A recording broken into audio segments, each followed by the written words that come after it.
My name's Josh. I'm 25, fresh out of the University of Washington with an architecture degree that's yet to prove its worth. Seattle's a tough city to start over in, rainy, expensive, and indifferent to dreamers like me.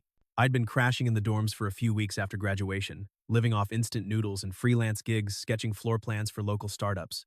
The pay was decent, but not enough for the glossy downtown lofts my classmates were posting about on social media. I needed something cheap, quiet, a place to think, not just sleep. My budget was tight, and after days of scrolling through overpriced listings, I was starting to think I'd end up in a shared basement with three strangers and a mold problem. Then I saw it. A handwritten flyer taped to the window of a laundromat near my favorite coffee shop. The ink was smudged, but the words were clear. Room for rent, second floor, private, utilities included, quiet tenant wanted, must respect privacy, contact Marlene. No phone number. Just an email address scrawled at the bottom. It felt old school, almost suspicious, but I was desperate. I jotted it down, sent a quick message from my phone, and didn't expect much. Most landlords in this city wanted credit checks and firstborn children as collateral. To my surprise, she replied within an hour. The email was short, formal. Come by tomorrow 6 p.m. I don't promise anything. I choose my tenants carefully. The tone was firm, almost cold, and I pictured a gray-haired woman in a cardigan, probably with a cat, and a long list of house rules. I wrote back, I'll be there, and spent the rest of the day wondering if I'd just signed up for a lecture on keeping the thermostat low. The address was in a quiet suburb just outside Seattle where the streets were lined with old trees and houses that looked like they'd seen a few decades. It wasn't far from the city, but it felt like another world. No honking horns, no crowded sidewalks, just the soft patter of rain and the smell of wet earth. I pulled up in my beat-up Honda, the wipers squeaking, and checked the address again. The house was 2 stories wood-sided with a sagging front porch and a tangle of grapevines climbing one side. It wasn't fancy, but it was clean, the kind of place that felt lived in, not staged. A single light glowed from the front window, and I took a deep breath before knocking. The door opened, and there she was. Marlene, not the stern grandma I'd imagined. She was 43, maybe, though she could have passed for younger if you didn't look too closely at the faint lines around her eyes. Her brown hair was pulled into a loose bun, strands escaping like they had a mind of their own. She wore a simple white button-up shirt, sleeves rolled to her elbows, and dark linen pants that moved with her like they were made for her. Her feet were bare, her toenails unpainted, and she stood with a quiet confidence like the house itself belonged to her in a way that went beyond ownership. Her eyes, a deep brown, sized me up, not unkindly, but with a sharpness that made me stand straighter. You're Josh, she asked, her voice low, steady, with a hint of something warm underneath like she was holding it back. I nodded, wiping my damp hands on my jeans. Yeah, hear about the room. She stepped aside, gesturing me in. Come see it. But don't get your hopes up. I'm picky. The inside of the house smelled faintly of cedar and rain, the floors creaking under my sneakers. It was tidy but not sterile, books stacked on a side table, a half-finished sketch on the coffee table, a mug of tea steaming on the counter. She led me up a narrow staircase to the second floor, her bare feet silent against the wood. The room was small but perfect. A single bed with a quilt, a desk by a wide window overlooking the backyard, and a shelf with a few dusty novels. The view was all green grapevines and a small garden wet from the rain. It's quiet, she said, leaning against the doorframe, watching me take it in. That's what I needed to stay. No parties, no loud music, no revolving door of guests. I live alone and I like it that way. I nodded already, picturing myself at that desk sketching late into the night. Sounds like my kind of place, I said. I'm not big on noise either. She tilted her head, her eyes lingering on me a moment longer than felt casual. We'll see, she said. It's $800 a month, utilities included. But if you're serious about staying, we can negotiate. The way she said it wasn't flirty. Not exactly, but there was something in her pause and the way her gaze held mine that made my pulse kick up. I swallowed, trying to keep my voice steady. I'm serious, I said. I think I'm exactly who you're looking for. She didn't smile, but the corner of her mouth twitched like she was testing me, and I'd passed the first round. 1 month trial, she said. Move in tomorrow. We'll talk about the rest later. I nodded, my stomach twisting with something I couldn't name. Relief? Maybe? Or the start of something else? As I left the rain picking up outside, I glanced back and saw her standing in the doorway, her silhouette framed by the porch light watching me go. I moved in the next day, my Honda packed with a duffel bag, a laptop, and a box of books and sketch pads. The rain had let up, leaving the air heavy with the smell of wet leaves and earth. Marlene's house looked just as it had the night before, quiet, unassuming, with the grapevines dripping from the morning's drizzle. I hauled my stuff up the narrow staircase to the second-floor room, the wood creaking under my sneakers. The space felt even better in daylight. The window let in a soft, gray light, and the garden below was a tangle of green like something out of a painting. I set my laptop on the desk, hung a few shirts in the closet, and tried to shake the feeling that I was stepping into someone else's story. Marlene was downstairs when I finished unpacking, standing in the kitchen pouring coffee into a chipped blue mug. She was dressed simply again, white button-up, dark jeans, barefoot. As usual, her hair tied back in that loose bun. "Settled?" she asked, not looking up from the coffee pot. Her voice had that same calm, steady edge, like she was always one step ahead of the conversation. "Yeah," I said, leaning against the counter, feeling a little out of place. "Thanks for this. It's exactly what I needed." She glanced at me, her brown eyes sharp but not unkind. The first week went by in a blur of routine. I'd wake up early, work on freelance designs at my desk, the soft patter of rain against the window keeping me company. Marlene was a ghost in her own house there, but not intrusive. I'd catch glimpses of her mornings watering the garden in a faded sweater, her hands quick and sure around the plants, evenings sitting on the porch with a book jazz drifting from a small speaker. The music was soft, mournful, like it was carrying something heavier than the notes. I kept to her rules: no noise, no mess, no guests. It wasn't hard. I wasn't here to throw parties. I was here to figure out what came next. Our interactions were brief, careful, a nod in the hallway, a good morning. As I grabbed coffee, a quick wave when I passed her on the porch.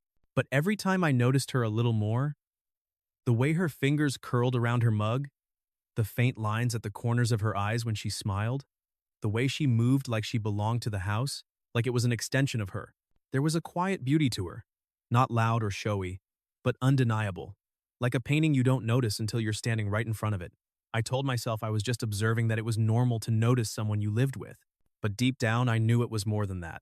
One evening, about a week in, I saw her on the porch, her silhouette soft against the glow of a single lamp. She was reading, her legs tucked under her, a glass of red wine on the table beside her. The jazz was playing again, something slow and aching, and the air smelled of rain and grapevines. I hesitated, then stepped outside my sketch pad under my arm. "Mind if I join you?" I asked, my voice quieter than I meant. She looked up, her eyes catching the light, and for a moment, she just studied me. "Sure," she said, finally nodding to the chair across from her. "But don't expect me to entertain you."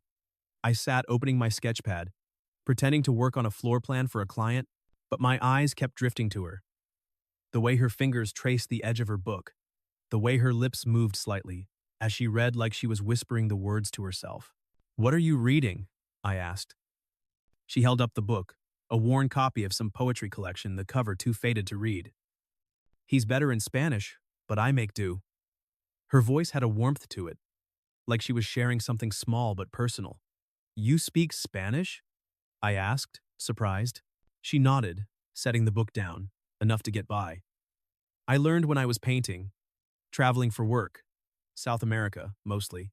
Her tone was casual, but there was a weight to it, like she was brushing against a memory she didn't want to linger on. I wanted to ask more about the painting that's traveling her, but something in her posture told me to stop. Instead, I said, "I sketch houses, not poems, but I get wanting to make something that lasts." She looked at me, then really looked, her eyes narrowing slightly, like she was seeing me for the first time. "That's a start," she said, her voice soft but deliberate. "Most people don't even try." We sat there for a while, the jazz filling the space between us, the rain a steady hum in the background. It wasn't much, just a moment of conversation, but it felt like the first crack in the wall between us. When I went back to my room that night, the house didn't feel as quiet anymore. It felt alive, like it was waiting for something to happen. The house settled into a rhythm over the next couple of weeks, its quiet creaks and the soft patter of Seattle rain becoming a kind of background music to my days. I'd wake to the smell of coffee drifting up from the kitchen, work on my freelance designs by the window overlooking Marlene's garden, and lose myself in sketches of houses I'd probably never build. Marlene was always there, but not in an overbearing way, just a presence like the house itself. I'd see her in flashes, watering her plants at dawn, her silhouette sharp against the morning mist, or late at night, curled up on the porch with her jazz and her books, the glow of a lamp catching the loose strands of her hair. Each time I felt that pull, a mix of curiosity and something heavier, something I wasn't ready to name. Our interaction stayed small, careful, like we were both testing the edges of this strange new space we shared. A nod as I passed her in the hallway, a quick thanks when she left a plate of cookies on the counter with a note that said, "For the tenant." But every encounter left me noticing more the way her fingers brushed the leaves of her grapevines, the faint smile she gave when she thought I wasn't looking, the way her voice softened when she talked about her garden, like it was the only thing keeping her anchored. I told myself I was just settling in, getting used to the house. But deep down, I knew I was getting used to her. One night, about 3 weeks in, I couldn't sleep. A client had sent back a design with a laundry list of changes, and my head was pounding from staring at my laptop too long. I wandered downstairs to the kitchen, hoping a glass of water might clear the fog. The house was dark, save for a soft glow from the counter where Marlene sat, her hair loose for once, cascading over a baggy sweater that slipped off one shoulder. She was nursing a glass of red wine, a sketch pad opened in front of her, though her pencil was still like she'd given up on whatever she was trying to draw. The air smelled faintly of the wine and something else, lavender maybe, or the rain-soaked wood of the house. "Rough night?" she asked, without looking up, her voice low. I froze, caught off guard, then leaned against the doorway. "Yeah," I said, rubbing the back of my neck. "Deadlines." "You?" She glanced at me, her brown eyes catching the dim light, and for a second I saw something raw. Tiredness, maybe, or something deeper.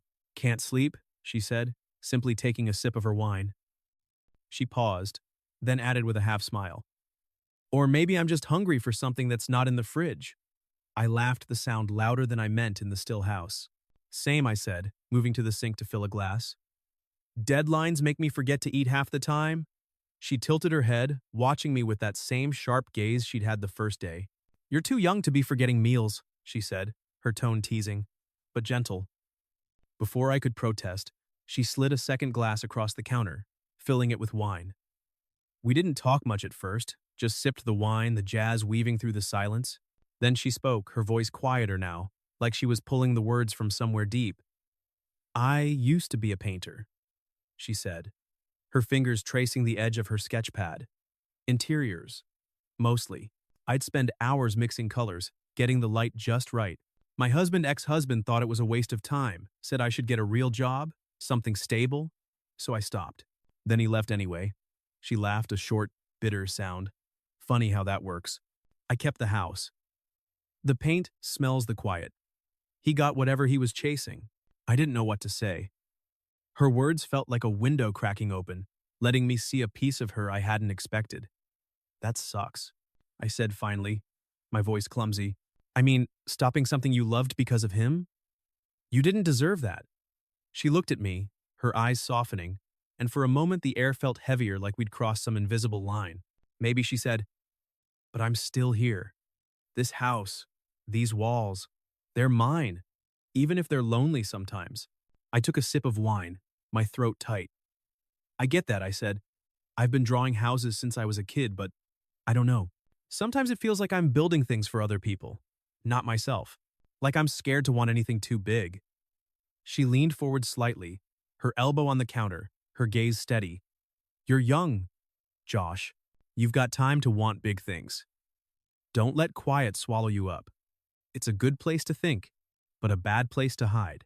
Her words hit harder than I expected, like she'd seen right through me. I nodded, unable to look away from her. The jazz played on soft and mournful, and the rain tapped against the windows, sealing us in this moment. I didn't know it then, but that night was the first time I felt the house wasn't just a place to live. It was a place where something was starting to grow. A month had passed since I moved into Marlene's house. and the quiet I'd craved at first had started to feel like a rhythm I could lean into. My days were predictable coding and sketching at my desk, the soft patter of Seattle rain against the window, the occasional creak of the old house settling. Marlene was always there, a presence woven into the woodwork, her footsteps silent, but her energy unmistakable. I'd catch her in the mornings, tending her garden with a focus that made the rest of the world disappear. Or at night, reading on the porch, the glow of her lamp cutting through the misty air. Each time I felt that pull growing stronger, a quiet ache I didn't dare name. One morning, as I was heading out for coffee, an email pinged on my phone. It was from Marlene Short. And to the point, we need to talk about the rent. Tonight, 8 p.m., porch. My stomach dropped. I'd been paying on time, keeping the place tidy, sticking to her rules. The whole day my mind spun, replaying every interaction, wondering if I'd crossed some line I hadn't seen. By the time evening rolled around, I was a bundle of nerves. My sketchpad untouched, my coffee cold. At 8, I stepped onto the porch, the air damp and cool, the grapevines dripping from an earlier shower. Marlene was already there, sitting in her usual chair, a tray with a teapot and 2 mugs on the table beside her. She wore a loose sweater, her hair down for once, curling softly over her shoulders. The lamp cast a warm glow across her face, softening the lines around her eyes. She looked up as I approached, her expression calm, unreadable. "Sit," she said, pouring tea into a mug and sliding it toward me. I took the chair across from her, my hands wrapping around the warm ceramic, trying to steady myself. So I started, my voice tighter than I wanted. "The rent? Did I mess something up?" She shook her head, her lips curving into a faint smile like she'd expected my worry.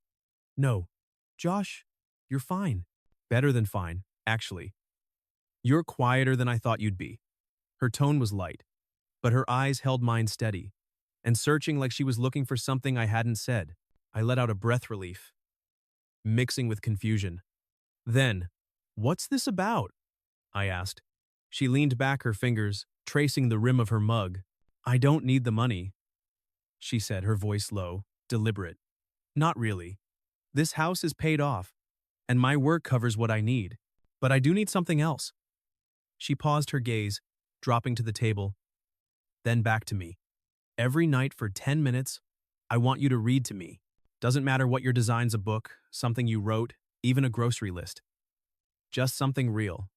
Something that's you. If you do that, the rent's half. $400 a month." I stared at her, my mind scrambling to catch up. "Read to you." I said the words, sounding dumber out loud than they had in my head. "Like, out loud?" She nodded, her smile softening, but there was something vulnerable in her eyes, something I hadn't seen before. "I used to love someone who read to me," she said, her voice quieter now, almost fragile. "Every night he'd read poetry stories, even his own terrible writing. It made this house feel alive. Then he left, and all I got were bills and silence. I don't need love, Josh. I don't need promises. I just want to hear someone's voice again. Someone who's here. Really here." Her words hung in the air, heavy with a kind of honesty that made my chest ache. I could see it now. The loneliness she'd buried under her calm exterior.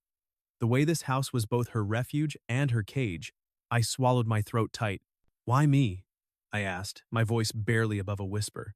She looked at me, her eyes steady but soft. "I can tell. You're looking for something too, even if you don't know what it is." I didn't know what to say.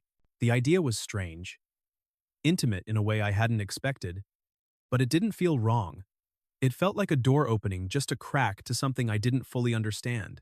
"Okay," I said finally, my voice steadier than I felt. "I'll do it. 10 minutes a night." Her smile widened. Not wide, but real, like a weight had lifted. "Good," she said, pouring more tea. "Start tomorrow. Pick something that matters to you." As I walked back to my room, the rain starting up again outside, I felt the house shift around me. It wasn't just a place to sleep anymore. It was a place where something was beginning. Something I wasn't sure I was ready for, but couldn't turn away from. The nightly readings became our ritual, a strange and quiet thread weaving through the days. Every evening at 9, I'd meet Marlene on the porch, the air heavy with the scent of rain-soaked grapevines and the soft hum of her jazz playing low in the background. I'd bring something to read sometimes, a page from my sketchbook, describing a house I'd designed with open windows and warm light. Sometimes a poem I'd found online, awkward in my mouth, but honest. Once, even a journal entry I'd scribbled about feeling lost after college, the words raw and clumsy as I read them aloud. Marlene would sit across from me, her mug of tea steaming, her eyes half closed, listening without a word. She never commented, never judged, just nodded when I finished her face. Unreadable but soft, like she was holding on to every syllable. At first it felt strange, like I was performing for an audience of one, but as the nights went on, it became something else. Less about the words and more about the act of sharing them. I started to notice the way her shoulders relaxed when I read, the way her lips curved slightly when I stumbled over a line, the way her fingers traced the edge of her mug like she was drawing something in her mind.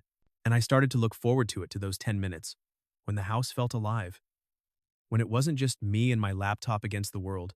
I was starting to see Marlene, really see her, not just the woman who owned the house, but the one who'd painted rooms and lost love, who carried her loneliness like a shadow she'd learned to live with. One night, about 6 weeks in, I read something different. I'd been working on a design for a client, a small house with a wide porch, the kind I imagined someone could grow old in. But instead of reading the technical notes, I read a journal entry I'd written late the night before after a long day of revisions. "There's this woman," I started, my voice low, the words feeling heavier than I'd expected. "She lives behind a door I don't know how to open. Not because it's locked, but because I'm afraid of what's on the other side. I'm afraid of wanting something I can't keep." I stopped, my throat tight, realizing too late how close the words cut to the truth. I glanced at Marlene, expecting her to look away, but her eyes were fixed on me, wide and unguarded, the lamplight catching a faint sheen in them. She didn't say anything for a long moment, just sat there, her tea forgotten on the table. Then she stood, her sweater slipping off one shoulder, and walked inside without a word. My stomach sank. I'd gone too far, said too much. I closed my sketch pad, the air suddenly colder, and went back to my room, replaying the moment, wondering if I'd broken whatever fragile thing we'd been building. I barely slept that night, the rain tapping against my window like it was keeping count of my mistakes. The next morning, I found something outside my door, a folded piece of paper heavy with the texture of good sketch stock. I opened it, and there was Marlene's drawing a room with a wide window, sunlight spilling across a wooden floor, a bed with a quilt, and a garden visible outside, green and wild. It was simple but alive, every line deliberate, like she'd poured herself into it. At the bottom, in her neat handwriting, were the words, "If you want to draw a different life, start with this." My chest tightened, not just from the drawing but from what it meant. She'd heard me, really heard me. And this was her answer. That night I went to the porch as usual, my nerves jangling. Marlene was already there, her hair loose, her hands wrapped around her mug. I sat down, clutching a book of poems I'd picked up at a used bookstore, but before I could start, she spoke. "Last night," she said, her voice soft but steady, "you read something real, more real than I expected." I swallowed, my mouth dry. "Was it too much?" I asked. She shook her head, her eyes meeting mine. "No, it was exactly what I needed to hear. I stopped painting because someone told me it wasn't enough. But you're drawing something, Josh. A life, a home. Don't stop because you're scared." Her words hit me like a quiet wave, washing away the doubt I'd carried all day. I nodded, unable to look away from her. "I won't," I said, my voice barely above a whisper. "But only if you don't stop either." She smiled then, a real smile. We were two people seeing each other, really seeing in a way that made the quiet house feel full. I opened the book and started reading, my voice steadier now. And as the words filled the air, I knew something had shifted. Not just in me, but between us. The nightly readings had become more than a routine. They were a tether pulling me and Marlene closer in ways I hadn't anticipated. Each evening, under the soft glow of the porch lamp, with the rain drumming on the roof and the grapevines swaying in the breeze, I'd read to her poems, scraps of my designs, sometimes just fragments of thoughts I'd jotted down. Her presence, quiet but attentive, made the words feel heavier, like they mattered more than they would have alone. I'd catch her watching me, her brown eyes soft in the lamplight, and every so often, she'd smile, a small private thing that made my chest ache. The house didn't feel like just a place to live anymore. It felt like a space we were building together word by word, night by night. One evening, about 2 months into my stay, a storm rolled in heavier than usual. The power flickered, then died, plunging the house into darkness. I grabbed a flashlight from my room and made my way downstairs, the floorboards creaking under my steps. The kitchen was lit by a single candle on the counter, its flame casting long shadows across the walls. Marlene sat there alone, her hair loose and spilling over her shoulders, a baggy sweater slipping down one arm. She looked smaller than usual, her face half hidden in the dim light. Her hands wrapped around a mug, like it was the only thing keeping her warm. The air smelled of wax and rain, and the jazz she usually played was silent, replaced by the steady roar of the storm outside. "Power's out," I said, stating the obvious as I set the flashlight on the counter. She nodded her eyes, flicking to me, then back to the candle. "It happens sometimes," she said, her voice low, almost lost in the sound of the rain. "Old house, old wiring." I hesitated, then pulled up a stool and sat across from her, the candlelight flickering between us.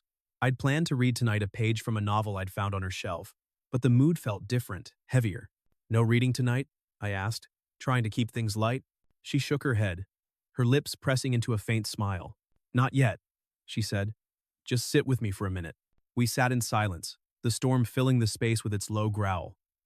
The candlelight danced across her face, catching the faint lines around her eyes, the curve of her mouth. She looked tired. Not just from the day, but from something deeper. Something she carried in the quiet moments I'd started to notice. I wanted to ask to reach across the distance, but I didn't know how. Instead, I said, "You okay?" My voice was softer than I meant, like I was afraid of breaking something. She didn't answer right away. Her fingers traced the rim of her mug, slow and deliberate, like she was choosing her words. "Have you ever found a place you're afraid to stay in?" she asked finally, her eyes meeting mine. "Not because it's bad, but because you're scared you'll never want to leave." Her voice was steady, but there was a tremor in it, a vulnerability I hadn't heard before. I swallowed my throat tight. "Yeah," I said, my voice barely above a whisper. "I think I'm living in that place right now." She looked at me, then really looked, her eyes wide and glassy in the candlelight. For a moment, neither of us moved, the air thick with the weight of what we weren't saying. "I'm scared too," she said, her voice so soft it almost disappeared. "Scared you'll leave like everyone else. Scared this house will go back to being just walls." Her words hit me like a quiet punch, stripping away the distance we'd been dancing around for weeks. I reached out my hand, brushing hers on the counter, and she didn't pull away. Her fingers were warm, trembling slightly, and I curled mine around them, a gentle, tentative hold. "I'm not going anywhere," I said, the words spilling out before I could stop them. "Not yet." Her eyes searched mine, and for a second I thought she might cry. But instead, she squeezed my hand so light it was almost nothing but enough to make my heart stutter. "Don't read tonight," she said, her voice barely audible over the rain. "Just stay here." I nodded my thumb, brushing against her knuckles, and we sat there, the candle flickering, the storm raging outside, but the space between us warm, alive, and impossibly close. It wasn't a kiss, wasn't an embrace, but it was something deeper. A moment where we saw each other, not as landlord and tenant, not as two people separated by years or past, but as two souls caught in the same quiet storm. The candle burned lower, and neither of us moved. Like we both knew that letting go would mean letting this moment slip away. The storm passed by morning, leaving the house quiet except for the soft drip of water from the grapevines outside. The power was back, the kitchen now lit by the pale glow of a single bulb. But the air still felt heavy with the weight of what had happened the night before. Marlene's hand in mine, her words about being afraid to stay, the way we'd sat there in the candlelight, it wasn't just a moment. It was a shift, like the house itself had tilted, letting us see each other in a way we couldn't unsee. I went back to my room after, but sleep didn't come. I lay there, staring at the ceiling, replaying her voice, her touch, the way her eyes had held mine. The days that followed were different, though nothing had changed on the surface. I still read to her each night. Poems, sketches, whatever felt real. But now there was a charge in the air, a quiet intensity in the way she listened, the way her gaze lingered when I finished. We didn't talk about that night, didn't name the thing growing between us, but it was there, in the way her fingers brushed mine when she handed me tea, in the way I caught her watching me from the garden, her hand still in the soil. The house felt fuller alive, like it was holding its breath alongside us. Then a few weeks later, I got an email that changed everything. A small architecture firm in Portland had seen my portfolio and offered me a junior designer position, steady pay benefits, a real step toward the life I'd been sketching in my head. But it meant moving, leaving Seattle, leaving this house. I sat at my desk, staring at the offer, my stomach twisting. Part of me wanted to leap at its stability, a chance to prove myself. But another part, the louder one, kept pulling me back to Marlene, to the porch, to the quiet nights that had started to feel like home. I didn't tell her right away. I kept reading to her each evening, kept showing up, but the decision hung over me like a storm cloud. Finally, the night before, I had to give the firm an answer. I couldn't hold it in anymore. We were on the porch, the air cool and damp, the jazz playing low. I'd just finished reading a poem, something about a house with open windows, and set the book down my hands, shaky. "Marlene?" I said, my voice rougher than I meant. "I got a job offer in Portland. It's a good one." She didn't look at me right away. Her fingers tightened around her mug, and for a moment she just stared at the grapevines, their leaves dark in the evening light. "Congratulations," she said. Finally, her voice steady but quiet, like she was choosing her words carefully. "You deserve it." I swallowed my chest tight. "It means I'd have to move," I said. "I figured," she said, her tone softer now, almost fragile. "Houses like this? They're not meant to keep people forever." The words hit me harder than I expected, like she was letting me go before I'd even decided to leave. I leaned forward, my elbows on my knees, trying to find the right thing to say. "You're more than a landlord. These nights, the readings, you listening, it's made me feel like I'm not just drifting anymore." She turned to me then, her eyes glassy but steady, and for a moment I saw the woman from that stormy night, vulnerable and open. "You did the same for me," she said. "You made this house feel alive again. But Josh, you're young. You've got a life to build. Don't stay here because it's safe." I wanted to argue to tell her I wasn't staying just because it was safe, but because it was her. But before I could, she stood her sweater slipping off one shoulder and went inside. I sat there, the porch, suddenly too quiet, the jazz fading into the rain. The next morning I wrote her a letter, my handwriting messy but honest. "Marlene, thank you for letting me hear my own voice. I've never known how to live quietly and still feel so real. Whatever happens this house, you will always be a part of me." I left the letter on the kitchen counter and moved to Portland a week later.